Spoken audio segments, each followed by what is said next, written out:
The African Union is calling for fresh effort to bring stability to Sudan's Abyei region. AU Commission Chairman Jean Ping says renewed violence in Abyei is undermining the implementation of the 2005 Comprehensive Peace Agreement, CPA. One of the CPA's protocols focused on the statehood and revenues of the oil-rich region.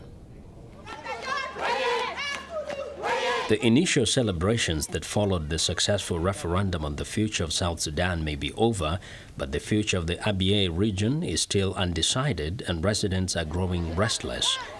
In the past weeks, attacks by armed militias in the region have resulted in the deaths of over 100 people.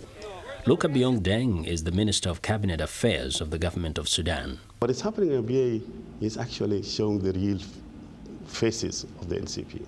And that's what we are saying. Abyei is just a protocol like the Southern Sudan. And if the people don't focus on Abyei and then talking positively about what happened in the South, at the expense of other provisions of the CPA, especially Abyei and public consult, then we'll be missing the point. And that's why there's a need for the international community to refocus on Abyei. Abyei is a bridge between the North and South Sudan. The territory is defined as the areas of the 9 Dinka Ngok chiefdoms transferred to the north in 1905.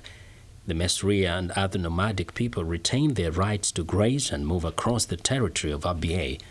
Deng says despite an agreement for the resolution of the Abyei conflict called the Abyei Protocol, a component of the Comprehensive Peace Agreement of 2005, the ruling National Congress Party has failed to live up to its commitment to implement it.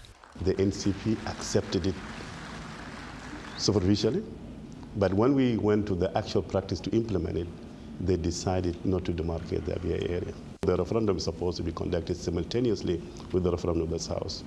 National Congress Party, again, obstructed the formation of the commission. And they make an argument that the Meserian nomads, who usually go to the area during a season of dry season, that they should participate in the referendum. In actual fact, the law itself, the referendum and then protocol are very clear that the people who should support to participate in the referendum are the Ngok Dinka of Abyei and also the other Sudanese residing in the area. They intentionally obstructed the referendum not to take place. The issue of Abyei is seen by some as one that will define the North-South relationship, at least in the near future. John Prendergast of the Washington, D.C.-based Enough Project is confident that with sufficient pressure from the international community, the government of Khartoum can implement the Abyei Protocol before the situation escalates. Well, this, I think, is what history has shown during the 21 years this regime has been in power, is that when the ruling party is squeezed into a corner and they have only one way to go forward, they generally will comply. And the same thing, I think, occurred over the course of 2010. Gradually, increasingly, governments around the world, civil society groups, Southern Sudanese particularly, pushed for an on-time, credible, peaceful referendum. There really was nowhere to go. If they'd have done it. Prendergast says the government of Bashir has a history of arming militias, and there is evidence that the recent attacks in Jonglei and Malakal were instigated by the Khartoum government.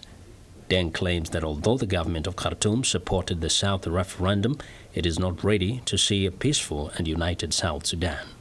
They want to tarnish that image that's been created about the South, destabilizing the South. We have information how some of them, the NCP, supporting some of the militia in the South, to paint another picture to the world that these people are fighting among themselves. It is clear also what is happening in Abyei.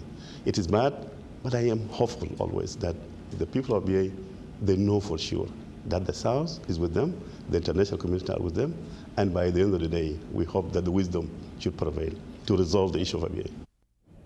Deng and other Abyei residents are hoping the Abyei issue will be resolved before South Sudan officially declares its independence in July. We also wanted you to know that our efforts to get a response from a representative of the Khartoum government were unsuccessful.